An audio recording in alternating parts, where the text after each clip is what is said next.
for Ghana's electoral democracy and what the numbers mean. You better say analysis in na ya share say betimi abo ho enkoma. Okay. Then later na ya share numbers no be anya na ya share baabi omugina say e won sunsun so bi ana. Na if we go back to history Senate, e bi no my SBM poll na dia ba say election be call run off no.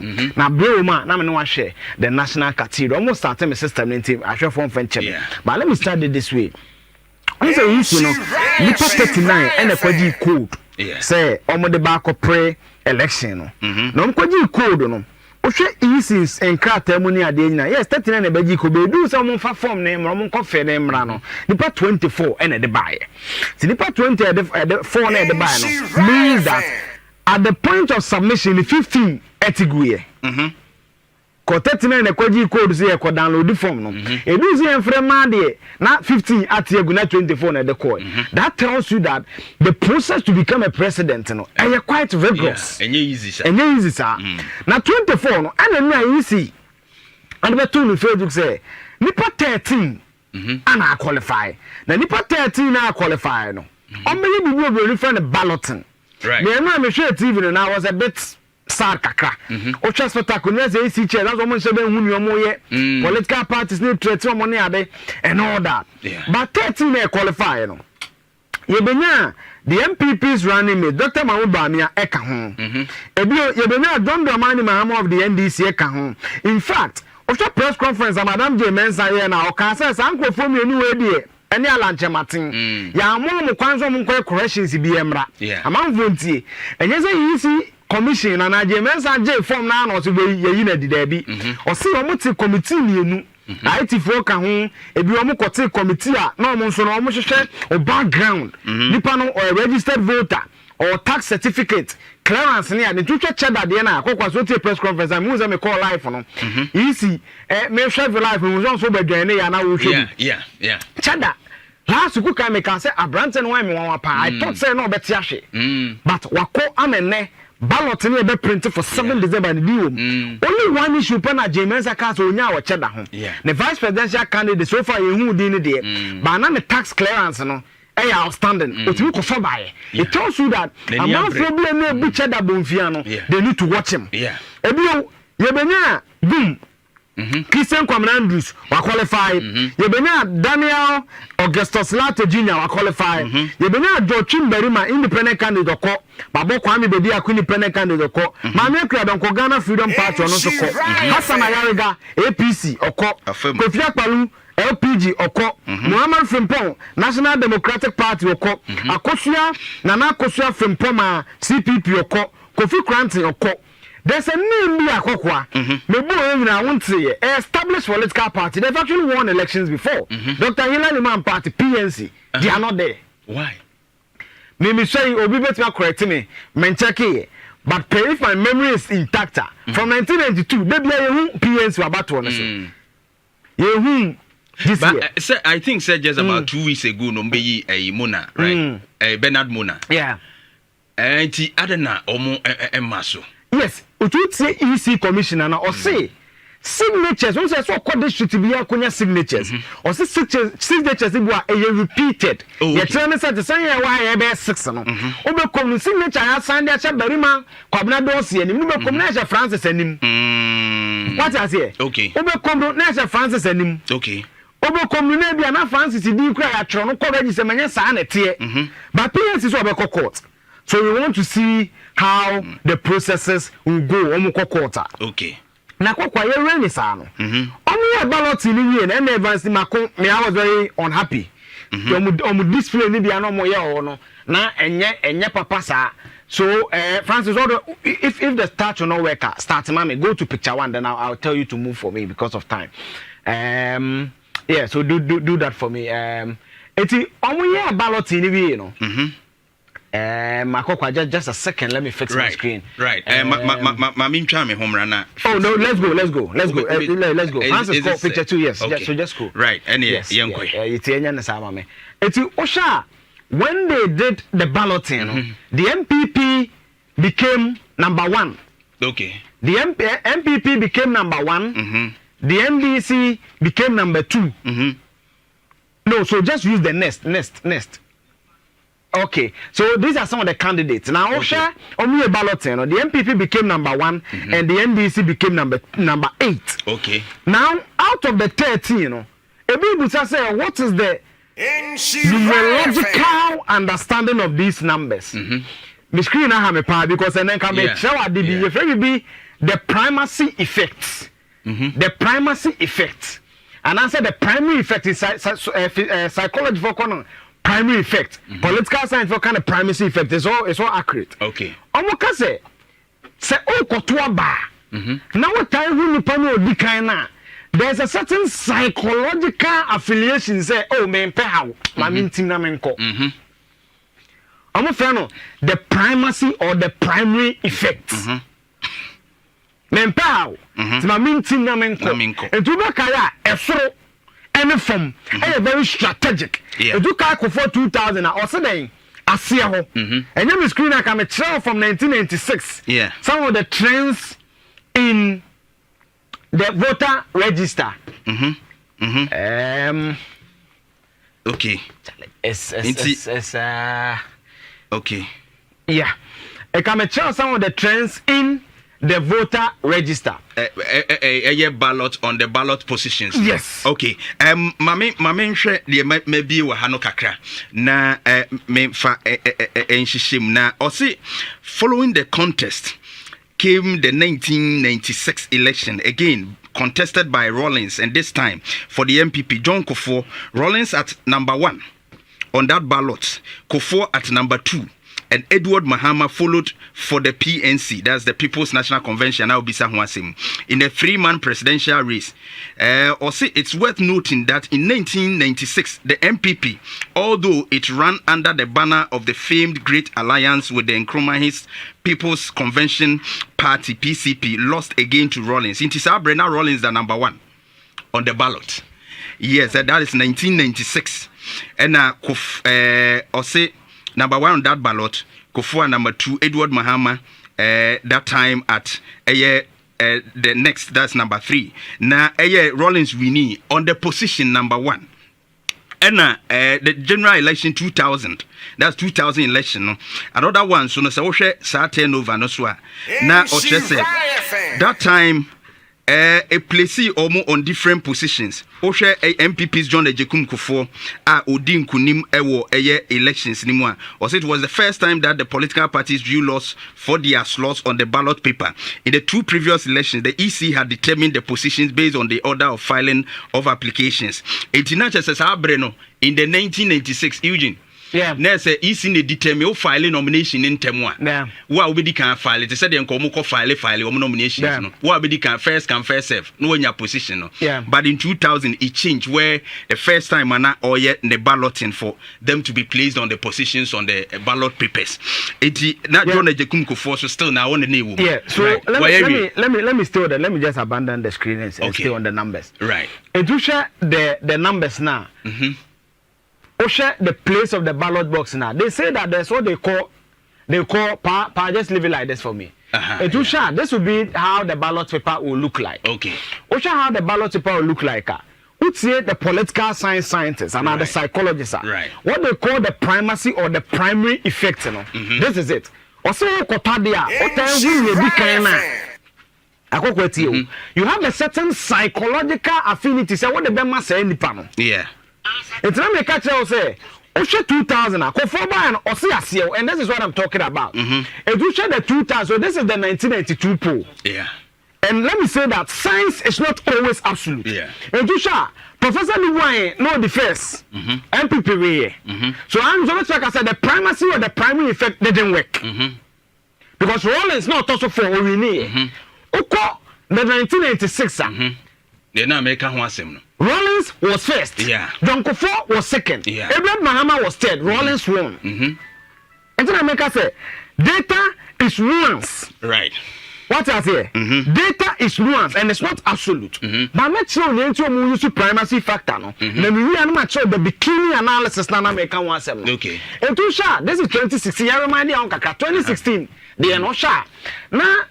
John Mahama at the third, a good for the 5. Osha 2020 Diana, let me go for the 2021. Osha 20 but now MPP the first, and now NDC at the second. Yeah. Very interesting. So 2016 Nanado the 5th. Yes. But Owini.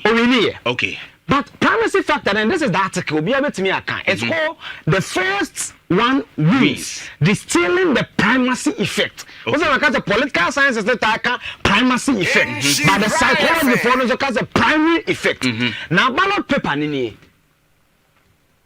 This is how the ballot paper will appear. Okay. I will say, what will be kind of our free to be at the man. Yeah. Ebi nso say asia ho ompabre to call us asia ho but also Ghana's electoral system now most of the political parties prefer to use the symbol but this is the advantage of the MPP akokwati eniye based on this what it means is that all MPP parliamentary candidates and Dr. Mahama ebe use 1-1 okay akokwati eniye they will be number 1 on the ballot throughout. But about NDC, because of only 8 into no, a bit of baby, I'm a parliamentary candidate, no, John Mahama 8, no, 5.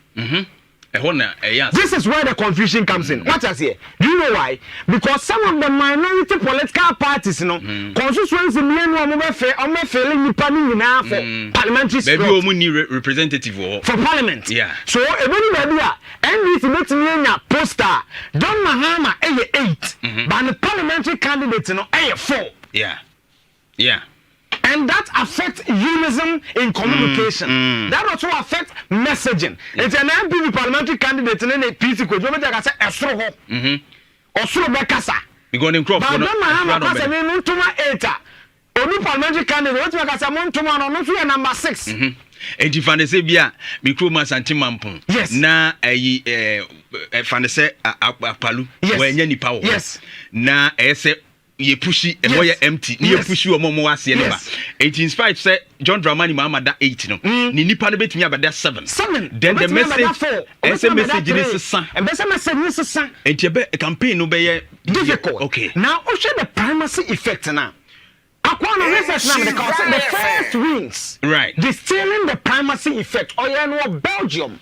Now, on the Belgium election in the test here, so I'm reading the primacy effect. Or say, okay, there are a number of reasons why a high ballot position on a high position on the ballot list may increase a candidate's electoral success. To some extent, this is related to specific characteristics of the candidate at the top of the list, as parties are inclined to give higher positions to contenders who are likely to attract more votes. Yeah.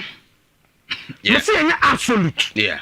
It can work, it cannot work. Yeah. In fact, Professor Barker, friend John, US, predicted that Trump will win the 2016 elections because now Trump states in the doing that kind. Yeah.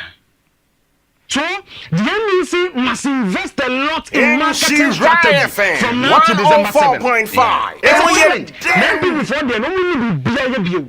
And MPP parliamentary candidate print poster. NDC need to print it. Yeah. Because you don't know where you be. You don't know, and then I'm pay all 265. Or 276 MPP MPs candidates, you know, because all the SAR can one. Or let's print posters and pay. I say, NDC to me, yeah. That's dedication. And that makes because the 8 minutes as a crowd don't come for parliamentary candidate and mass qua. NDC need never man and and they are obvious. So meaning that you bring your constituencies that don't Mahama your number 8. Then the candidates here number 4, which will affect unison in communication. Bible says, you know, kind of boom. Near Bompire, but everyone says, you and you Bompire, so that is where the NDC must acknowledge this challenge and put in solutions to fix it. Definitely. Now, only a Belgium election, almost studied, so there's the fact. Almost test the hypothesis. Mr. Science is not absolute. So you test the hypothesis. For example, my undergrad thesis, yes, oh, you bet when you wind energy or not. It's your yendi, your bole, your tamale, your test hypothesis. No, your testing was a negative. Okay. It's another group here, the coastal side of Ghana, Volta, Central. Yeah. Also, there was variability. Wow. So that is what science means by what testing the hypothesis. Yeah. Okay. Let me read a bit of the conclusion for you. Or say, Empirical research has shown that the candidate's ballot position is one of the crucial. One of the factors, also crucial factors that explains individual electoral success. However, we previously lacked precise knowledge about the mechanism underlying this effect. Or say, baby, important on the ballot. Yeah. But can you or say one possible mechanism for the primacy effect, the bias of voters toward the first option of elected presented alternatively. Higher position candidate may benefit. They share certain electoral favor. Or say, at the same time, at the end of that first, then that is the simpler reason. Right. But me say, any absolute. You know why it's not absolute? And when I'm for being misinformation, say, 2,000 now Mills that number one is not true. I've shown you the fact. This is it. This is the 2,000 ballot. Mills was number 2. Yeah. Dalate Junior, ne papa, and then number 1. But it's not absolute because in 2016, it didn't work. Even in 2008. It didn't work. So that's what I'm saying, that data is not absolute. Right. Now, I mean, the bikini analysis now, because the bikini analysis now. Okay. And now, analysis primacy effect to the advantage of the MPP, and also Mahama must invest in electoral communication too. So, this is it. Read this for me. I'll say, science is theory, sometimes framed on assumptions. It's like polls. I see them as bikinis. As it reviews, it partly conceals too. Right. Right. It's just science, any polls, maybe I'm not sure the SBM polls. It's a bikini, and this is a bikini. Who said, who money be? Yeah, as Wakata Sunsu, ebi show. Who said, I have a kakra. But who come down, who said, it's a kind of sentence, mommy. I'll say surveys and science only provide a peek into reality, but do not divulge everything. Okay. Okay. But some winning now. Who's our movie? Okay. It's what say. It gives you a peek. The effort. But some of this is why bikinis, me relate science to bikinis. It's however what? Centers the conversation. Just like bikinis centering your gaze. Okay, so gaze here, I know because of kakrana when you dash. Okay. So science is not absolute, but it centers the conversation. Wow. What is it? So yes, so the surveys and the science only provide a peek into reality, but do not divulge everything. So when you know that,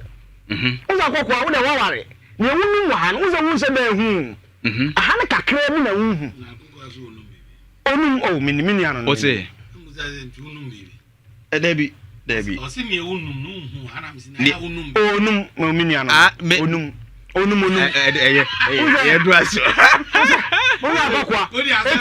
Asem no dey measure me go you. Make am at home. Oh, say me ya bofra no. Oh, basa. Oh yeah. But me man ko won say Paul so so no sunu. You sha me say official. Okay. What's a quack? It gives you a peak. Yeah. A peak which says, who will be? I want to fuma, I want to say kakra, I want to book kakra. Okay. But it doesn't divulge everything. So statistics and science and polls are like bikinis. Though it reveals a lot, it doesn't divulge everything. Yeah. So you must pick. Analysis be. And no man said masturbation in the question. That is what science gives you. It's really I'm say. It however centers the conversation, just like bikinis. Because when you say a center conversation, a chill attention, it's in a man said I know your fan. It's the main one, no dear. Yakataso. but man ni ebeti atafre wa no na say we ko bom ni ya unro ti we na yes a signboard yes it's me na me say the real poll is December 7. All the analysis you do say will do. All the analysis every political scientist will do. All the analysis every data scientist will do. It is not absolute. Yeah. It only reflects as a bikini. And they can be natural. And that's why. Now, because of the time, there's a researcher company